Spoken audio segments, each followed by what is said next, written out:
नमस्कार, आप देख रहे हैं न्यूज 21। आपके साथ मैं हूं रितिका पांडे। हमारे खास बुलेटिन खबर दिन भर में बहुत बहुत स्वागत करते हैं। नाथद्वारा से खबर देख रहे हैं आप। लोक माता देवी अहिल्याबाई होलकर की जयंती के अवसर पर नगर भाजपा की ओर से विशेष आयोजन किया गया है। शहर में ऐतिहासिक स्थल अहिल्या कुंड पर कार्यकर्ताओं ने उनकी छवि पर माल्यार्पण कर पुष्प वर्षा की। इस मौके पर देवी अहिल्याबाई के समाज सुधार और जनहित के कार्य पर भी चर्चा की गई। इस कार्यक्रम में भाजपा के पूर्व अध्यक्ष प्रदीप काबरा, नगर अध्यक्ष प्रवीण जोशी, प्रतीक पुरोहित, प्रकाश समोत, लोकेश माली, प्रवीण पालीवाल, सीपी जोशी, कुलदीप कनौरिया सहित अनेक कार्यकर्ता उपस्थित रहे। महिला मोर्चा की जागृति सोनी, अरुणा मराठा और अन्य जनप्रतिनिधियों ने भी श्रद्धा सुमन अर्पित किए। कार्यक्रम के अंत में सभी ने लोक माता के आदर्शों को जीवन में उतारने का संकल्प लिया। नाथद्वारा से ब्यूरो रिपोर्ट। सोदत से खबर, जहां पे शनिवार को विधायक शोभा चौहान का महाराणा प्रताप चौराहे पर भव्य स्वागत किया गया। इस दौरान भारत माता की जय और महाराणा प्रताप अमर रहे के नारे गूंज उठे। विधायक ने बताया कि कृषि मंडी से ओवरब्रिज तक सीसी सड़क निर्माण की स्वीकृति मिल चुकी है और क्षेत्र में विकास कार्य लगातार जारी रहेंगे। उन्होंने जनता की समस्याएं गंभीरता से लेते हुए सुनी और चिकित्सकों की कमी को लेकर शीघ्र चिकित्सा मंत्री से मुलाकात कर समाधान का भी आश्वासन दिया है। पाली से ललित तिवारी की रिपोर्ट।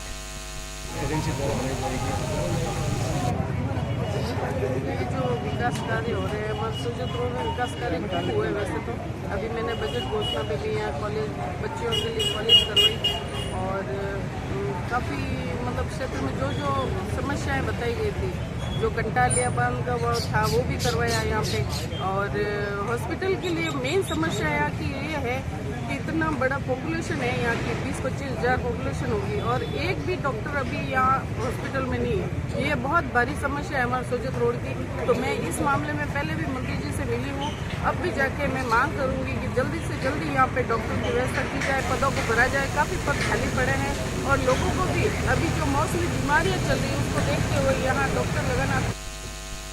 बुलेटिन में अगली खबर भादरा से, जहां हनुमानगढ़ के भादरा से आ रही है खबर, जहां सिरसा हिसार बाईपास के निकट अजय होटल के मालिक सुरेश बिजौर्निया को दो युवक ने गोली मारकर उनकी हत्या कर दी। उनके गले में गोली तथा शरीर पर कई छर्रे लगे। तुरंत उन्हें हॉस्पिटल ले जाया गया, जहां उन्हें मृत घोषित कर दिया गया है। इसी बीच आपको एक बार फिर से बता दें, हत्या के बाद दोनों युवकों ने अपनी बाइक पर फरार होने से पहले होटल की तरफ फायरिंग की। सूचना पाते ही पुलिस मौके पर पहुंची और सीसीटीवी फुटेज निकाली है, जिसके बाद जिले तथा हरियाणा सीमा पर नाकाबंदी करवाई गई है। एएसपी राजकंवर ने इस मामले पर कार्रवाई कर जांच साझा की है। भादरा से विनोद चौधरी की रिपोर्ट।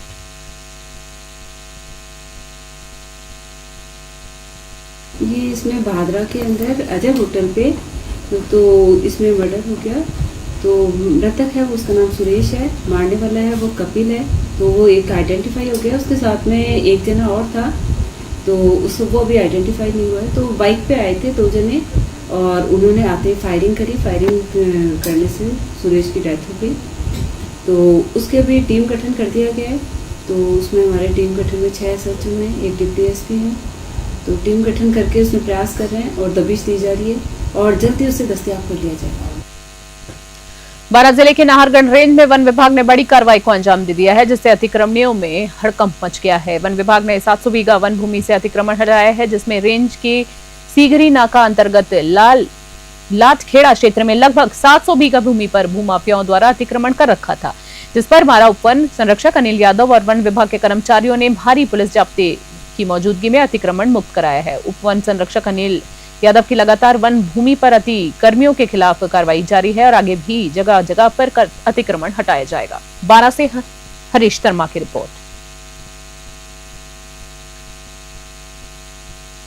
बुलेटिन में डीग से खबर, जहां डीग मेला मैदान स्थित राजपुताना मैरिज होम से शुरू हुए शोभा यात्रा शहर के मुख्य मार्गों गणेश मंदिर, पुरानी अनाज मंडी, मेन मार्केट और घंटाघर होते हुए निकाली गई। शोभा यात्रा में दर्जनों मनमोहक झांकियों ने शहरवासियों का ध्यान खींचा है। इसी बीच पूरे रास्ते में श्रद्धालु और आमजन जगह जगह पर पुष्प वर्षा कर शोभा यात्रा का स्वागत करते नजर आए। इसी बीच वहीं घंटाघर पर भाजपा शहर मंडल अध्यक्ष ललित तिवारी के नेतृत्व में कार्यकर्ताओं ने पुष्प वर्षा की है। इस आयोजन में सूरज बघेल, हेमंत बघेल, हरीश होलकर सहित बड़ी संख्या में समाज जन उपस्थित रहे। इस शोभा यात्रा में शहर और सामाजिक समरसता और श्रद्धा का वातावरण बना दिया और लोक माता के योगदान को याद किया। डीग से पंकज शर्मा की रिपोर्ट। टोरा रायसिंह में आज से दिवसीय नवचंडी महायज्ञ का शुभारंभ हुआ है। कालिका जी कल्याण जी चौक स्थित श्री राम मंदिर से निकली कलश यात्रा के साथ कार्यक्रम का विधिवत आरंभ हुआ है। इस भव्य कलश यात्रा में सैकड़ों महिलाओं ने भाग लिया और गाजे बाजे के साथ यात्रा के मुख्य मार्गों से होती हुई नारायणी माता मंदिर पहुंची। इस दौरान श्रद्धालु भक्तों का उत्साह देखते ही बनता था। इस आयोजन में मंत्री कन्हैयालाल चौधरी की धर्मपत्नी राधा देवी की विशेष भूमिका रही है, जो मौजूद रही। महाराज रमेश्वर दास ने जानकारी दी है कि यज्ञ का विधिवत आरंभ कल प्रातः से होने वाला है, जबकि प्रतिदिन रात्रि को कथा वाचन का आयोजन होगा। टोंक से ब्रिजेश परडीवाल की रिपोर्ट। झुंझुनू से खबर, ऑपरेशन शील्ड के अंतर्गत एयर स्ट्राइक जैसी आपात स्थिति को ध्यान में रखते हुए मॉक ड्रिल आयोजन किया गया है। इसी बीच इस अभ्यास में प्रशासन, पुलिस, स्वास्थ्य विभाग, सिविल डिफेंस, स्वयंसेवी संस्थाएं और अन्य विभागों ने भी भाग लिया है। जैसे ही एयर स्ट्राइक की काल्पनिक सूचना दी गई, मात्र 4 मिनट में जिला कलेक्टर राम अवतार मीणा, एसडीएम हवाई Singh Yadav, CMHO doctor Chhotulal Gurjar, PMO doctor Jitendra Bhambhu, QRT और मेडिकल टीम मौके पर पहुंची। घायलों को बीडीके अस्पताल पहुंचाकर प्राथमिक उपचार के लिए दिया गया। इसके बाद जिला कलेक्टर ने जेपी जानू स्कूल में स्थापित अस्थायी अस्पताल का निरीक्षण भी किया। झुंझुनू से ब्यूरो रिपोर्ट।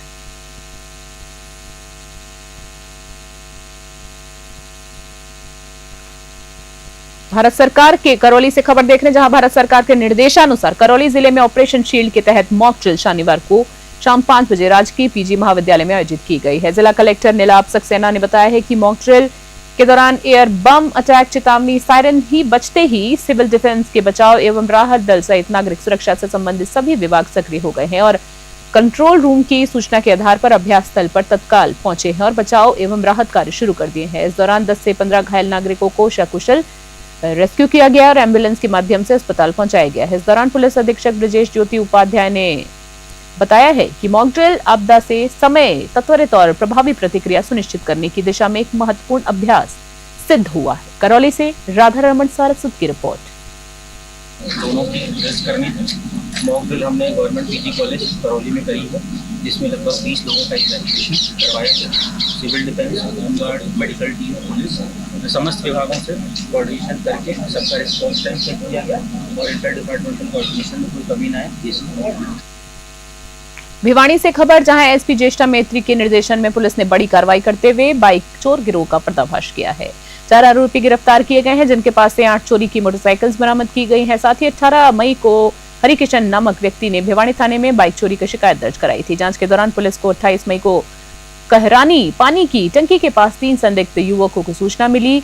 यूआईटी थानाधिकारी सत्यनारायण के नेतृत्व में टीम ने मौके पर पहुंचकर आकाश, विकास और निखिल को गिरफ्तार कर लिया है। पूछताछ में आरोपियों ने चोरी स्वीकार करने की बात कही और अपने साथी विक्की का भी नाम बताया है। अगले ही दिन विक्की को कैपिटल मॉल के पास एक फर्जी नंबर प्लेट लगी बाइक के साथ गिरफ्तार कर लिया गया।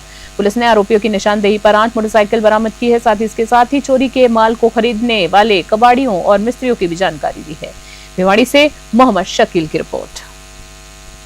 भिवाड़ी में मोटरसाइकिल चोरी की बढ़ती वारदातों को देखते हुए श्रीमान पुलिस अधीक्षक महोदय के आदेशानुसार श्रीमान सीओ साहब भिवाड़ी के सुपरविजन में 2 टीमों का गठन किया गया, जिसका एक टीम का नेतृत्व श्री नरेश जी एसआई भिवाड़ी मोड़, मैं टीम और एक टीम हमारी। दोनों टीमें मोटरसाइकिल चोरों के वारदातों का खुलासा करने के लिए इन्होंने अपने मुखबिर और भागदौड़ से हमने एक कामयाबी हासिल की है।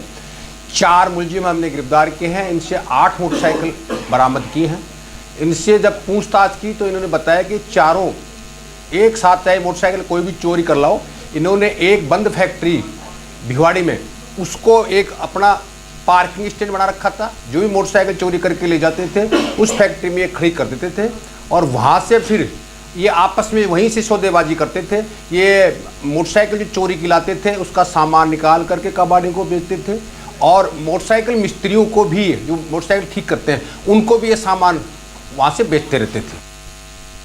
तो अभी के हमारे खास बुलेटिन खबर दिन भर में फिलहाल के लिए इतना ही। ताजा अपडेट्स के लिए देखते रहे और बने रहे हमारे साथ। नमस्कार।